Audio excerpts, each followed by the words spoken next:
নমস্কার, আমি doctor Naren Pandey, allergy asthma সেন্টারের পক্ষ থেকে আপনাদের স্বাগত জানাই আমার চ্যানেলে। আজকে আমরা আলোচনা করতে চলেছি ইনহেলার নিয়ে। প্রচুর ট্যাবু আমাদের মাথায় থাকে। প্রচুর মানুষের ইনহেলার ব্যবহার করতে হয় এবং সেই ব্যবহারের সময় আমরা চিন্তা করি যে আমার শ্বাসকষ্ট হচ্ছে কি কাশি হচ্ছে, যাই হচ্ছে, ইনহেলার ডাক্তারবাবু দিয়েছে, এখন আমি ঠিক আছি, এখন ইনহেলার আর নেবো না। ঠিক আছে, কাশি আবার হলে কি নিঃশ্বাস কষ্ট আবার হলে তখন আবার নেবো। এইরকম করে স্কিপ করে করে ইনহেলার নিলে কি ক্ষয়ক্ষতি হয় বা কি সুবিধা অসুবিধা, সেটা নিয়ে আমরা আজকে আলোচনা করতে চলেছি। আপনারা যারা নতুন দর্শক এসেছেন ওনাদের অনুরোধ করব লাইক, সাবস্ক্রাইব, কমেন্ট, শেয়ার করে যেতে, এবং পূর্ণ দর্শক যারা লাইক, সাবস্ক্রাইব, কমেন্ট, শেয়ার করছেন ওনাদের অনেক অনেক ধন্যবাদ।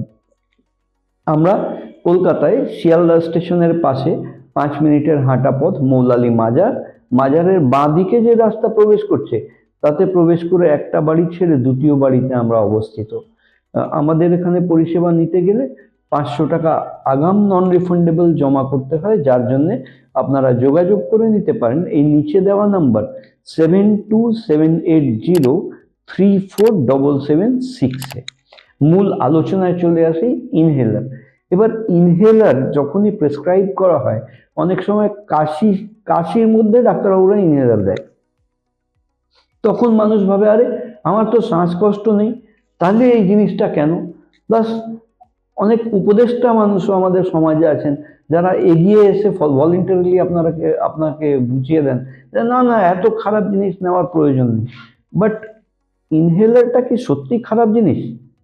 আমার মতে বলে না। যেরকম যদি কাশি হয় তো একটা কাফ সিরাপ যদি আমরা দিই, তাহলে কাফ সিরাপের উপরে হয় মেজারিং ক্যাপ থাকে, নাহলে একটা চামচের সাহায্যে আমরা মেপে সেই ওষুধটা খাই, কাফ সিরাপ খাই 2 চামচ দিনে 3 বেলা, কি 10 ml 3 times a day এইরকম। ঠিক তেমনি ইনহেলারকে যদি খুলে দেখেন তাহলে একটা প্রোপেলেন্টের একটা শিশি বেরোবে। সেই শিশি যেরকম আমরা বডি স্প্রে ইউজ করি ঠিক সেই টাইপেরই শিশি। তার আকার প্রকার এরকম আছে যেটা দেখে আমাদের একটা ভয় ভীতি চলে আসে, কিন্তু ওটা জাস্ট একটা ড্রাগ ডেলিভারি ডিভাইস। আর ইনহেলার কাশিতে দেওয়া হয়েছে কি দমের কষ্টতে দেওয়া হয়েছে, ইনহেলার দেওয়ার মূল উদ্দেশ্য হচ্ছে যে ডিরেক্টলি আমি লাঙে ওষুধটা পাঠাতে পারবো, এক নম্বর কথা। 2 নম্বর কথা, ইনহেলার প্রয়োগ করা শুরু করলাম 3-4 দিন ডাক্তারবাবু যেরকম বলেছিলেন ঠিক সেরকমই 2 বেলা 3 বেলা করে নিলাম, 2 বেলা করে আমি 3-4-5 দিন নিলাম। তারপরে দেখলাম না, আমার তো অনেকটাই আমি আরাম পেয়ে গেছি, ঠিক আছে আর নেবো না। এটা হিউম্যান সাইকোলজি, যে আর নেবো না, কষ্ট হলে পরে নেবো। এবার এখানে কি হয়, ধরুন আপনার দমের কষ্ট কেন হবে, বা এই কাশি যেটা কমানোর জন্য ইনহেলার দেওয়া হয়েছে সেটা কেন হবে? তার হওয়ার পিছনে মূল রিজন হচ্ছে, মূল বিষয় হচ্ছে যে ইন্টারনালি আমার যে লাং আছে, লাংয়ের একটা সাইজ বা ভলিউম ফিক্সড আছে। সেই লাংয়ের আকৃতি প্রকৃতি বা তার ভলিউম নেওয়া ছাড়া এতটাই করা আছে যেটা আমার বডির মধ্যে যা অক্সিজেন রিকোয়ারমেন্ট আছে তাকে ফুলফিল করতে পারে।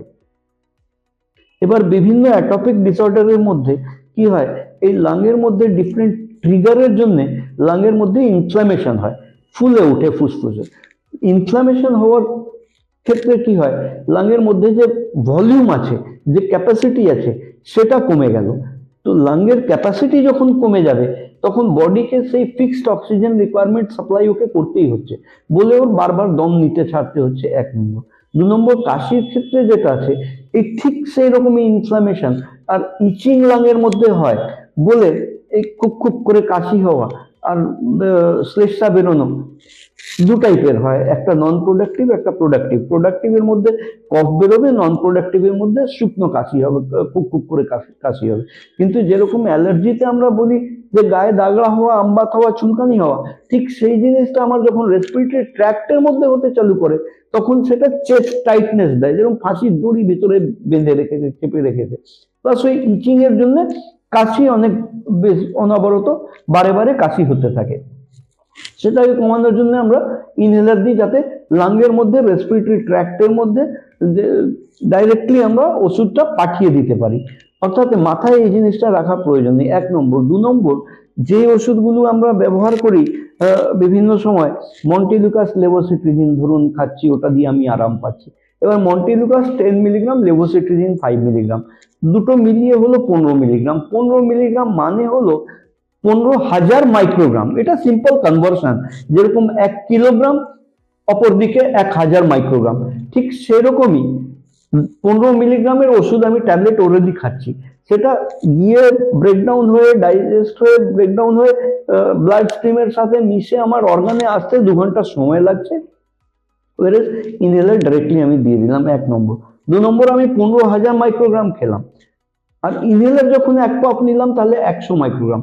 তার মানে হলো 150 বার ইনহেলার আমি যখন নেবো তখন ওই একটা ট্যাবলেটের বরাবর হবে। অর্থাৎ ইনহেলারের মারফতে যদি আমি ডিরেক্টলি লাঙে পাঠিয়ে দিই, তার মানে অনেক কম ওষুধের পরিমাণ আমার শরীরে প্রবেশ করলো।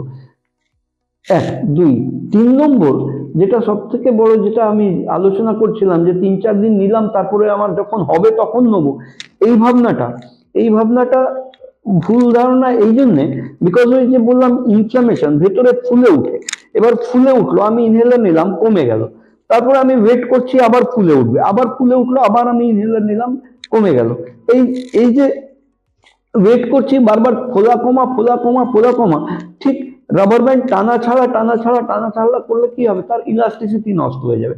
ঠিক সেমনি আমাদের লাঙ্গের ভিতরে যে রেসপিরেটরি কয়েল আছে, সেই কয়েলের ইলাস্টিসিটিটা নষ্ট হয়ে যাবে।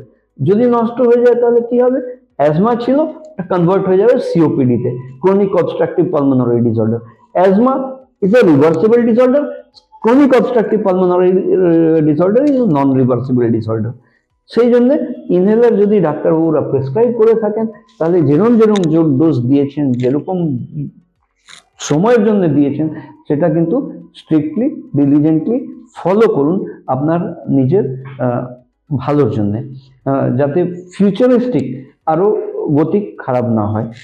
2 নম্বর কথা, এটা বলেই আজকের মতন এখানেই শেষ করলাম। আমাদের এখানে যদি পরিষেবা নেওয়ার প্রয়োজন থাকে তাহলে নিচে দেওয়া নাম্বার 7278034776 যোগাযোগ করে আপনারা এসে পরিষেবা নিতে পারেন। আমরা কলকাতায় শিয়ালদা স্টেশনের কাছে হাঁটা পথ, মৌলালী মাজার এবং ইন্টালি সিনেমা হলের মাঝখানের বাড়িতে অবস্থিত। আপনারা ভালো থাকুন, সুস্থ থাকুন। আমি doctor Naren Pandey, allergy asthma centre, Kolkata.